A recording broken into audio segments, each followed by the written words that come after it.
buuterevu era gye musinzira okubeera nga temugoberera. Tegeeza munno mugambe nti kaakati tugenze mu lutalo, tugenze mu lutabaalo. World War II nangiridde, tugenze mu World War II era nga olutalo lugenze ku phase namba 2.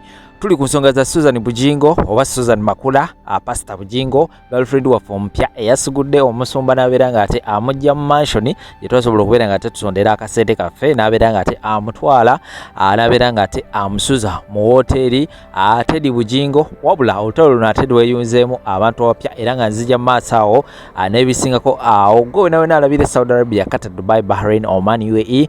Tegeeza baba wa mama nti sooka ompeemu eddakiika nga 5 sooka emmala okubeera nga ate manyi ensonga zino nga bwe zitambula oluvannyuma ngenda kubeera nga tenkomawo ndyoke neeyongereyo n'emirimu. Ate gwe alabira mu ggwanga Uganda, tereeza ka VPN, tereeza gwe ka VPN kubanga bino bikutte wansi n'waggula. Abalabira mu America y'omambuka neyo maseregeta namwe nyongera okubeera nga tembategeeza nti kakati olutalo lubikuse. Jessica Kayanja omusumba oba mukyala w'omusumba Pastor Kayanja asobodde okubeera nga ate yeegatta butereevu mu lutalo luno, naye omuliro gwaweereza mutufu mpuliriza ebintu bino naye mpulira nga n'amaanyi ganzigweddewo ne ngamba musumba waffe nga bamukubye nnyo. Ngenda kubeera nga tembikuterawo awo nawe osobola okubeera nga ate obiwulira, naye nga kye bakoze mukyala waffe Suzan Makula nkoko baana byonna birina mu maaso ngenda kubeera nga tembikuplayingira. As usual comment section obeera open era nga kiira wansi awo obeere nga ate weetaba mu nsonga zino. Kiira wansi awo wandikewo comment yo gwe kiki olowooza ku nsonga zino, likinga video ate sharingirako abalala tusobole okubeera nga tetutambulira wamu ffenna. Actually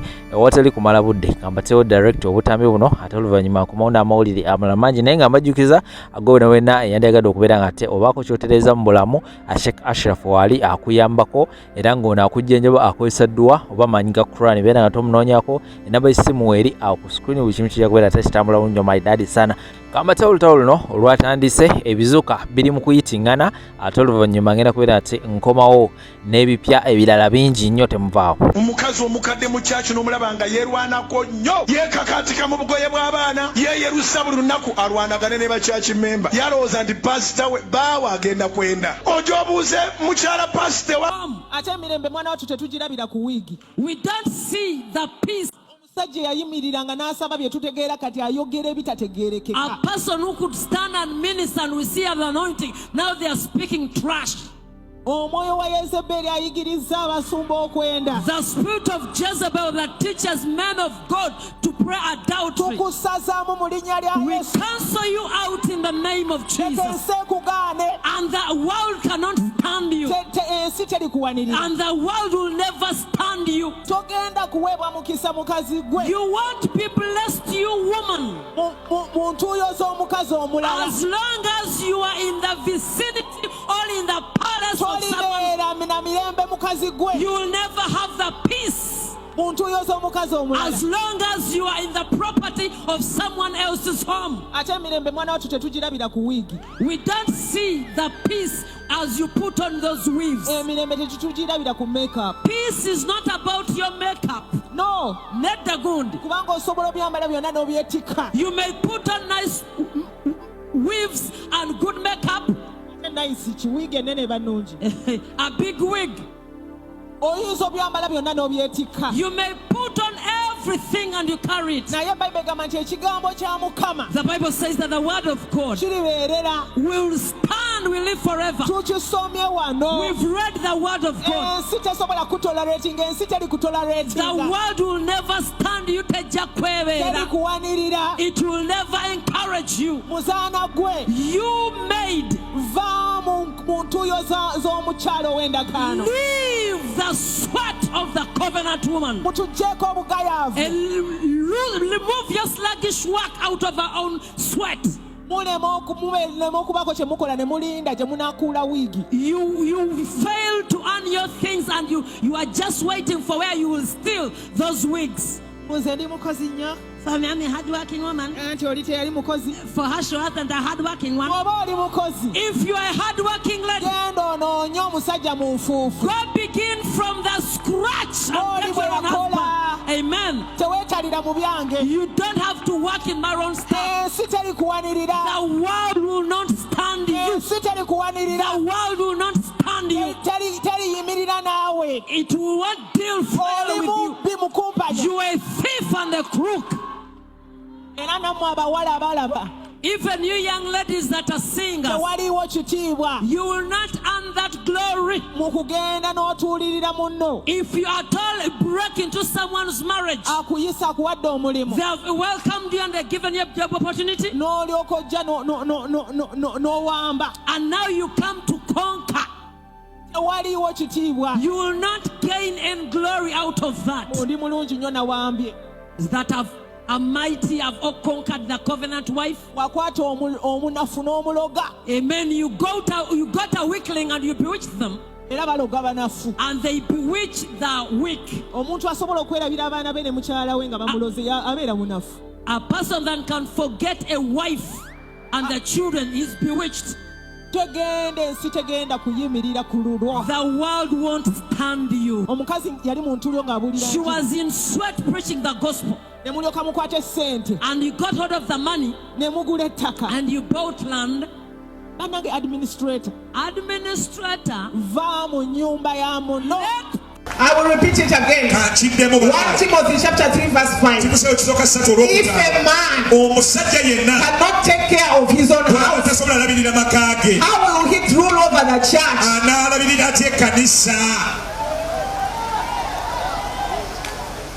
So for those of you who are asking, mwe ababadde beebuuza why are men of God divorcing their wives, lwaki abasajja bakatonda bawukana ne bakyala baabwe and marrying younger ne ones? bawasa abawala abato. Obviously, I think every man would love to have a younger wife beside him. buli musajja yandiyagadde omuwala omuto ku mabbali ge, But for us as born again, naye ffe nga the abaalokoka Lord has not given any option for that. mukama teyatuwadde tukola ekyo. And we are going to measure ate tugenda pima your accreditation embalayo for ministry mu buweereza in the way you handle your wife, mu ngeri gy'oyisamu omukyala the wo, way you handle your ministry, engeri gy'oyisamu obuweereza the way you handle your family. n'engeri gy'oyisamu amakaako. And before I leave this question, I will repeat it again. kankiddemu ensonga eno 1 Timothy chapter 3 verse 5. timoseewo ekisooka 3:5 If a man does not rule his own house, omusajja bw'atalabira bulungi how maka shall he take care anaalabirira of atya the church, ekkanisa ya which katonda has many houses, erimu amaka amangi, which has many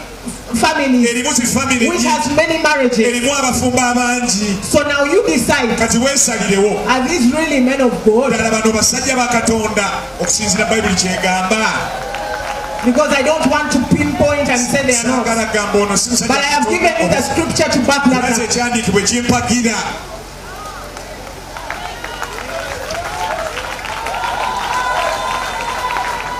Good enough, ekirungi I said on Saturday olw'omukaaga nagamba that when we are believing God to buy land and build churches katonda okugula amataka okuzimba and amakanisa, build houses, abasajja ozimba amayumba, we quote scriptures tulina ebyandiiko bye tubeesigamako that the violent take it by force. nti ab'amaanyi babitwala na kifuba. But when it is our marriage, naye bwe kikituuka ku nfumbo we don't bwaffe want to quote the same scriptures. tetwagala kosa kyandiikibwa kye kimu. People can believe God to build churches, they can believe God to build houses, they can believe God to buy cars, Kkiriza katonda ozimba buy okugula land. amamotoka n'okugula amataka. But when it is our bwe marriage, kituuka ku bufumbo bwaffe they say bagamba that is the end of it. awo ngenda bufaamu obufumbo. So I have introduced a new era. banjulidde ekyasa ekipya. The violent take it by force. abekifuba Even in our marriages, n'obufumbo bwaffe we are going to stay married. tugenda sigala mu We bufumbo, are going to stay in love tugenda sigala mu mukwano by force. na kifuba ddembe.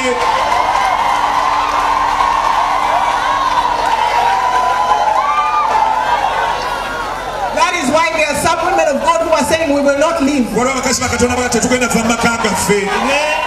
We want to be bulldozed. batusenze nga bitrakita. Because ever since the time of John the Baptist, biro bya yokaana omubatisa the kingdom of God has been attacked by violence. And bwakuwaguza the violent take it by force. n'ababutwala babutwala n'amaanyi na kifuba. If you are married to a man of God, bw'oba bafumbire do omusajja not akatonda allow him to bury himself. tomukkiriza kweziika ng'olaba mukazi gwe. Stay married by force. sigala mu bufumbo ku kifuba, Take it by force. obufumbo butwale na kifuba.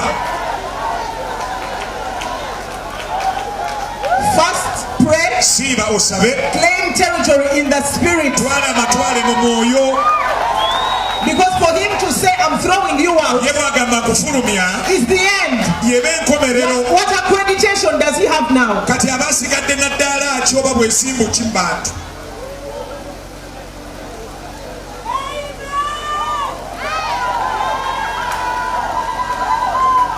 By the end of this meeting, the men will have kicked me out. I've not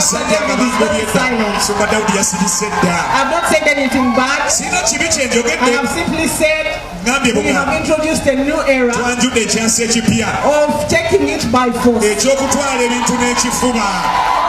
in love by force. We will not grant our husbands divorces by force. We will stay married to them by force. Because we are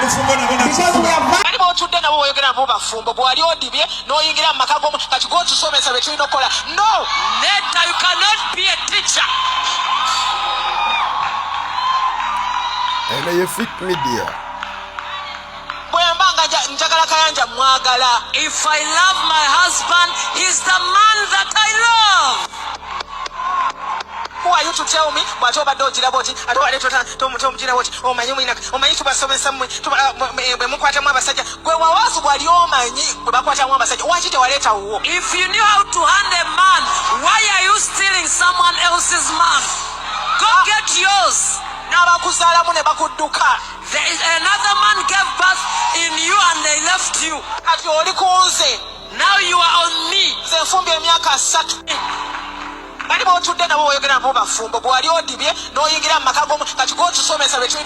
No. Muze ndi mukozi nnyo. For me, I'm a hard-working woman. Oli teyali mukozi. For her, she wasn't a hard-working one. Oba oli mukozi. If you are a hard-working lady, genda onoonye omusajja mu nfuufu. go begin from the scratch and get your own husband. Amen. Teweekalira mu byange. You don't have to work in my own stuff. Ensi terikuwanirira. The world will not stand you. Ensi terikuwanirira. The world will not stand you. Teriyimirira naawe. It will not deal fairly with you. Bimukumpanya. You are a thief and a crook. Era nammwe abawala abalaba. Even you young ladies that are singers, tewaliwo kitiibwa. you will not earn that glory mu kugenda n'otuulirira munno. if you are told break into someone's marriage. Akuyisa akuwadde omulimu. They have welcomed you and they've given you a job opportunity. N'olyoka ojja n'owamba. Waliwo omu. There is one. Rumor yafuluma bufulumi in the public. The rumors just went in the public when ngambo zatambula ne zizunga. Nti omusajja Katonda agobye mukyala we naye alabika alina girlfriend. That maybe the husband has just left the married wife and now he has a girlfriend. Girlfriend n'akwata ebifaananyi. And the girlfriend held the pictures n'abiweereza mu New Vision. and put them in New Vision. Or whatever paper, it may not have been New Vision, but the pictures there were very good pictures. Like she took time to take those pictures. Amen. Yatwala obudde okutwala ebifaananyi byo n'abyeditinga bulungi. And they were in not New Vision doesn't do tabloid work, but they were in different places. Nga biri mu bifo eby'enjawulo. So she did a come out. Amen. Ne yejjayo. And then while people were speculating, has somebody else sent these pictures or is it her? Ng'abantu bali mu kwebuuza waliwo omulala abireese oba oli yennyini eyabyeweerereza. N'avaayo mu camera. And she came on through the cameras. N'agamba nze gwe mulaba. And me here you see. Nze bwe neeraba ndaba nze mukyala. With the way I see myself, I see I'm the real wife. Kubanga omusajja maze naye emyaka 3 miramba. Because I've spent 3 years with the man. Kwegamba olaba nti baagala nnyo okulabika. These side dishes want to show themselves off. Omuntu ng'omanyidde ekintu nga motoka yo wagigula ne sente, you paid the price. If your car belongs to you and you paid the entire price, omutango wakusasula. Otuuka n'omanyiira emmotoka eyo. Some time comes and you are used to your car. Naye bano abantu abatambula ku street bw'alaba emmotoka ennungi ne bw'aba si ye ayagala agyekubiseeko ekifaananyi. Even the people that walk on the streets, when they see a good car, they want to take pictures as if it belongs to them. Naye bw'olaba eyeekubisizza ekifaananyi ku mmotoka omanya si ye. If you see a person taking pictures on a car, that shows it doesn't belong to them. Nannyini motoka. The owner of the car. Teyeetaaga kifaananyi. They don't need the pictures. Kubanga nkibeeramu buli lunaku. Because the car belongs to them. Kati ono ajja genda Twitter akube They'll go to Twitter. balina engeri gye bakola. There is a way they pose for those pictures. Asemberera omwami wakole And they lean on the husband, they take my dear. gundi. Never respond. Tomukyalo w'empeta wawusigaliza ekitiibwa kyo toyanukula. Wake up every day Zuuka buli kaseera as the wife of this man. nga gwe bukyala nannyinimu eby'omwami ono. Look beautiful. Weekoleko ofanne bulungi. Look smart. Yambala engoye ze ennungi z'olina. Pray Saba. and totally ignore that nonsense. Oli muleke nga berenga mistukolo tomufanako. Tetukuwuliranga nti wakutte essimu n'okuba. Let us never hear you that you held a phone and you called a side dish. Tetukuwuliranga nti wagoberedde omwami. We don't want to hear that you are following your husband left, right and center. Omukwatireyo. So that you get them ready-handed. Amagulu galiko Amen. scars. Ayina ebikovukovu ekitumbwe tekikyavaayo bulungi. Kati nti kyava yambala ebiwanvu. Amen. Bannange bantu mmwe kakati ate gy'okola gy'oloopa. Amen. That's where your workplace is now. You are reporting the Jezebel. Ng'okola ki ku channel 44? What are you doing on channel 44? Gy'okola gy'oloopa. Amen. Kakati ffe We, engeri gye tuli balokole. the reason we are born again, Bali bo baleke boogere ku mibiri. let them speak about the body shape. Naye ffe okugulu okuliko amabwa tetujja kwogera. We shall not talk about the thighs that have wounds. Tetujja kwogerako. We shall not speak about those stuff. Ayambala olugoye olumpi simanya n'akola kinateekako boots. Ffe tetujja byogerako. Tuyinza okuba nga tubimanyi naye tetujja bigendamu. Yes, we may know the situation, but we shall not go deeper. Because the onus is on her to either prove or not prove. Naye nga ffe tujja kugenda mu kubanga ffe tuli balokole. We are believers. Ffe tukuba mwoyo wa Jezebel. We are here to destroy this evil spirit of Jezebel. Gwe tukuba. Amen. Hallelujah.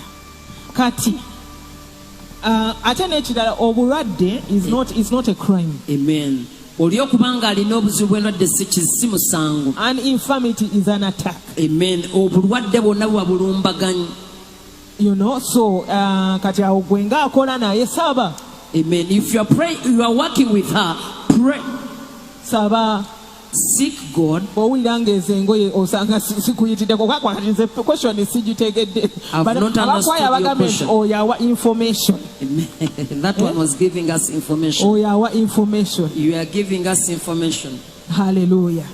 Naye kati ffe tetujja kgenda mu magulu ga muntu ku mabwa ku gundi ate yalwala lunaku luno ate n'awonera eri ate no. No, we shall not tamper with the wounds, whichever skin disease, nothing. We are attacking the spirit of Jezebel. Fetulumba mwoyo guno gwa Yezebeli. Omwoyo guno ogusomesa abaweereza that teaches the ministers of God. It is the one we are dealing with. That's the evil spirit we are coming against. It is the one we are coming against. Amen. Apostle genze n'oyogerako ku bugayaavu. Amen. Apostle, you've spoken about being slothful and sluggish. Nina era scriptures ze njagala okusoma. Wandiika kubanga wano tuliwo okuyiga. Write these scriptures because we're here to learn.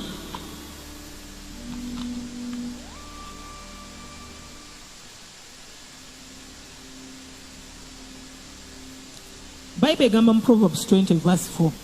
Proverbs 20:4. The lazy man does not plan in autumn. Omuntu engajja batateekateeka mu budde bwa kyeya. He will seek a harvest. Ajja kunoonya amakungula in the time of harvesting mu biseera by'okungula and have nothing. abenga bambi talina. Kati ebiseera bino bannange kambabuulire ebiseera eby'obuvubuka. In our youthful days, biseera bya kwetegeka. It's your time to prepare. Oba okyalina amaanyi ng'omuwala. You still have the energy as a young girl. Bw'oba ofunye omukisa. You've gotten the blessing. Soma. Go study. Bw'oba nga tofunye mukisa gusoma. If you've not gotten the grace, the opportunity to study, first of all, yingira onoonye Mukama. Go deeper and seek God. Katonda ayimusa. God can elevate. Ebiseera by'obuvubuka kiseera kya kyeya, kiseera kya kwetegeka, kiseera kya kusiga. Your youthful days are for you to prepare yourself, times for you to sow. Era ngenda kubanjulira kwegamba abantu bwe tulaba nti basize mu biseera byabwe by'obuvubuka. I'll introduce to you people that have sown in their youthful days. Naye bw'olema okusiga mu kiseera kye eky'obuvubuka. When you fail to sow in your youthful days, mu kiseera ekifaanana ng'ekyeya. in times where it seems that you are in your wilderness, otandika okuwankawanka ng'onoonya wa we weetega. you will actually grow greedy, wanting to show off in someone else's efforts. Ng'olaba abalala batandise okungula. You see other people beginning to harvest. Nga baabonaabona ne bafumbirwa nga bato. They toiled, they got married as they were still youth. Nga ffe bwe twafumbirwa nga tuli mu nfuufu tuli mu kiwempe. As I got married to my dear husband in our Paparius church, ekiseera ekyekyeya ffe ne tusiga ne tukola ne tutayibaka mu buliri. in our wilderness we sowed, we never slept in our beds. Kati ekiseera eky'okukungula bwe kituuse. When time for us to harvest has come, goyinza okuvaayo n'ompalana. you may come and say, oh, so that Pastor Jessica now. Naye nga seebaka mu kiseera ekyekyeya. But in my seasons, in my youthful years, I never slept. Nanoonya Mukama. I sought God. Nasiiba. I fasted. Nasaba. I prayed. Negayirira Katonda abeeko kyakola. And I beseeched God to bless us. N'okunoonya Mukama nako oba osiga. As you seek God, you are sowing your good seeds. Kaakati ekiseera eky'okungula bwe kituuka naawe ogenda kungula. When your time to harvest comes, you will harvest. Naye eriyo omugayaavu eyeebaka mu kiseera eky'okusiga kati akaddiye. But there are those sluggish people that slept in their youthful days and now they are old. Talina kye yakola mu biseera bya buvubuka. They never sowed their good seeds in their youthful days. Teyanoonya Mukama. They never sought God. Teyasoma, teyakolayo ka bizinesi. They never did business. They never went to school. Kati azze ayagala okukungula omulala we yasiga. Now they want to harvest where other people have sown in their effort. Naye nga bw'omutunira emyaka gy'ali mu myaka gya kukungula giringa ejange. They have the same years in which they want to harvest and they were sleeping. Naye kakati ate nga ejange nze nasiga nga ndi muto. In my youthful years I sowed, now I'm harvesting. Kakati bwe bakulaba nga ate okonkona mu makungula g'abalala. When they see you knocking in other people's harvests, bagenda kwewuunya. they will just wonder. Bagenda kwogerako naffe nga bwe tuko. Ate naawe ojakkiriza omwoyo wa Jezebel okwambala. If they will speak about you and you accept this evil spirit of Jezebel to conquer you, kubanga onoonya amakungula. you are actually looking out for harvests. Muwala gwe, Young girl, ng'okyasobola okusiga mu Mukama. as long as you can sow yourself in God, Osiga otya? Ogenda n'osiiba, ogenda n'osaba. how do you sow your seeds? Go pray, fast and seek God. Sigambe n'ensiga ey'essente naye ŋŋambo ensiga ey'okusiiba, ensiga ey'okunoonya Mukama, ensiga ey'okutambulira mu butuukirivu. Not only the seeds of giving money, but you can sow in fasting, walking in holiness and righteousness. Ogenda kungula obulungi. You will harvest the goodness of the Lord. Ate Bayibuli egamba The Bible goes on to say, nti obugagga obukolebwa mu kibi. the riches that you've earned in sin, Kikunoonyeze. Nti obugagga buno bw'okoledde mu kibi tebugasa mu biseera ebizibu oba ku lunaku obudde buno esente zino z'okoledde mu kibi. the money that you've acquired in sin won't profit you in times of disaster. That is the scripture. I'm looking for it.